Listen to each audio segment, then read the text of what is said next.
In this piece, what we're going to have a look at using Paul Tapner and the horse Colito is what we do with our pelvis during canter. Now, it seems like something that's always quite easy for us to do. Canter is a nice, easy rhythm from which the horse moves, so it's quite easy for us to sit to.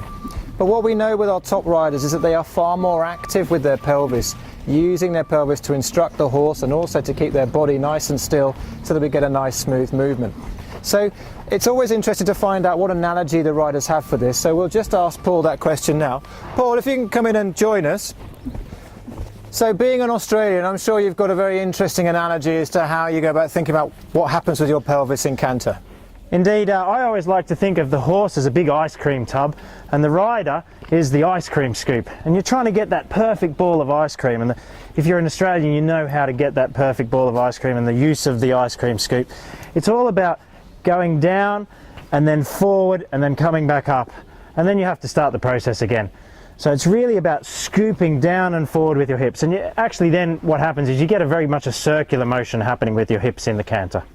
And so would that vary for the speed of canter that you're asking the horse to give you? Definitely. There's two things with your hip in the canter, or your pelvis in the canter, is that you can control the tempo, so the speed, as you mentioned, you can go really, really quickly around in circles to create a quicker canter, or in fact for dressage normally what we're asking for is a bigger or a smaller canter, in which case the bigger the circle, the bigger the canter, and the smaller the circle, the shorter the canter step.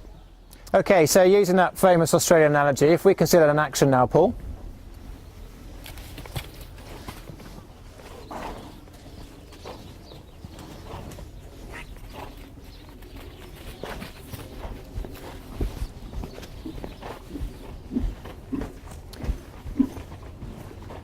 Okay, so if we start to go with it on sort of a longer basis first. Okay, and then shorten that up a little bit. And perhaps just describe that to us as you're doing it, Paul. So let us know what you're doing physically. I'm going to be asking my pelvis to stay more forward in the saddle and just do small movements with my pelvis now. Small circles, trying to ask this horse to canter as short a stride as he can. Try that again, because never work with horses, just as I wanted him to do it.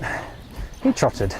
So I'm going to ask this horse to take as short a stride as he can by keeping my pelvis forward and small circles forward. And now I'm going to ask for a bigger canter as I can, making my hips move all the way through this range of the saddle, right from the back of the saddle to the front of the saddle. Nice big circles, and then we try and shorten the stride again by making my hips go forward in the front of the saddle and just do small movements. Okay, so there we have it. Basically, again, we know that these top riders are working far harder with their pelvises when they're moving around, even these more simple movements, than it might appear so. So it's quite important to understand that actually, even in these simple things, we're actually working quite hard.